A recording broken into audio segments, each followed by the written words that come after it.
Bonjour. Bonjour, Quay.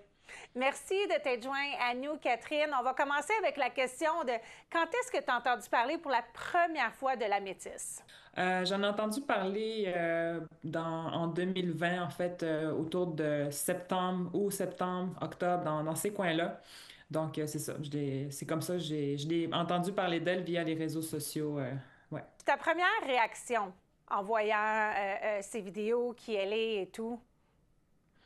En fait, oui, j'ai visité son site internet, en fait, puis j'ai regardé, tu sais, c'était qui. Je voulais savoir qui était cette personne-là.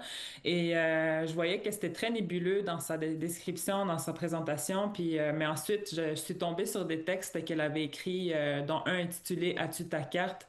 Et ce texte-là m'avait vraiment choqué parce que c'était assez, il y avait beaucoup de mépris envers les Autochtones, mais aussi beaucoup de racisme. Et j'étais surprise de voir qu'une personne qui s'identifie comme étant métisse, autochtone, je pouvais pas croire qu'une personne comme ça avait des propos de ce genre de propos-là sur son site Internet. Et c'est là que ça a commencé, que tu voulais peut-être parler un peu d'elle, dire, mais est-ce qu'elle est vraiment autochtone, si elle est capable d'avoir des propos comme ceci? Est-ce que c'est là que ça a commencé?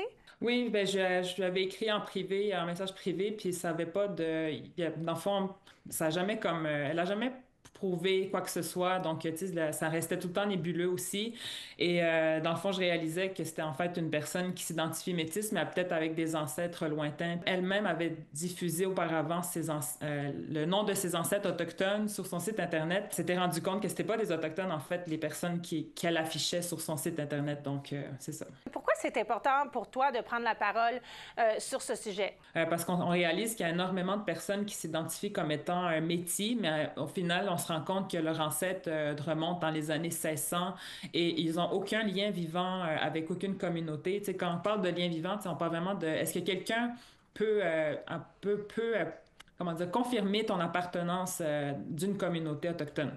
Et souvent, ces gens-là aussi, moi, je me pose la question, mais parce que souvent, ils vont dire, oui, là, il y a une culture métisse bien vivante au Québec, dans les Maritimes aussi, mais je me demande, mais c'est quoi cette culture-là? Tu sais, c'est important de pouvoir prouver et démontrer ton appartenance, mais aussi c'est quoi ta culture, c'est quoi exactement?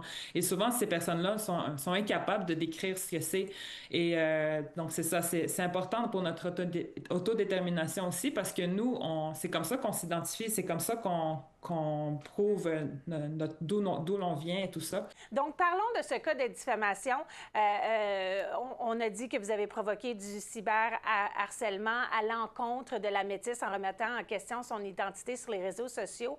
Tu as gagné ton procès. Le tribunal a dit qu'il était de son avis aussi, mais qui n'ont pas réussi à montrer qu'il y avait existence de faute. Est-ce que pour toi, c'est vraiment ce qui s'est passé, là? Tu es contente avec le résultat? Oui, je suis très contente de le résultat parce que ça confirme en fait ce que je me disais au moment où j'avais reçu la première mise en demeure, c'est que parce qu'on me demandait en fait de retirer toutes mes publications qui concernent Isabelle Falardeau, celle qui se dit la métisse. Pour moi, je me disais non, je peux pas commencer à retirer mes publications parce que la madame est pas d'accord avec ce que je dis, alors que je faisais simplement exprimer mon opinion sur un sujet d'actualité.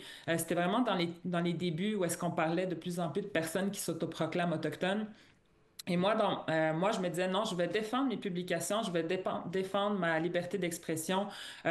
Pour moi, je cause aucun cyberharcèlement ni diffamation. Pour moi, ce que je dis, c'est simplement mon opinion et j'ai le droit de partager cette opinion-là. Puis surtout une personne qui se dit comme auteur d'un livre, ben, c'est de l'appropriation culturelle parce qu'elle partage des savoirs sacrés entourant les plantes médicinales. Et pour moi, c'est important de parler de ça, de parler de ce sujet-là parce que ça concerne le droit, encore une fois, l'autodétermination des Autochtones. Donc, j'étais très soulagée que le jugement, en fait, apporte enfin cette conclusion-là, tu sais, dans le fond, j'ai simplement continué à aborder le sujet, mais dans le fond, comme je le faisais auparavant, parce qu'il n'y avait pas aucun, Mais tout était correct, en fait. la Ah. juge a toutefois dit que les propos étaient tenus en partie diffamatoires, que les propos que Ouais, vous aviez eus étaient en partie diffamatoires, qu'il faut faire attention de ce qu'on dit ouais. à l'égard de quelqu'un d'autre. Quelle leçon que tu en prends? Est-ce que c'est la façon dont tu t'es exprimé que tu dis, OK, il va falloir que je fasse attention? Est-ce que... Euh, pour moi, pour moi, ça vient juste, mais je pense que ça vient comme expliquer aux Autochtones aussi, mais pour les personnes qui veulent participer à cette conversation-là, tu sais, qu'il faut quand même demeurer respectueux, puis quand même, mais mais moi, je pense que je suis restée proche de mes convictions aussi. Mais tu sais, le respect, puis il faut pas devenir haineux non plus.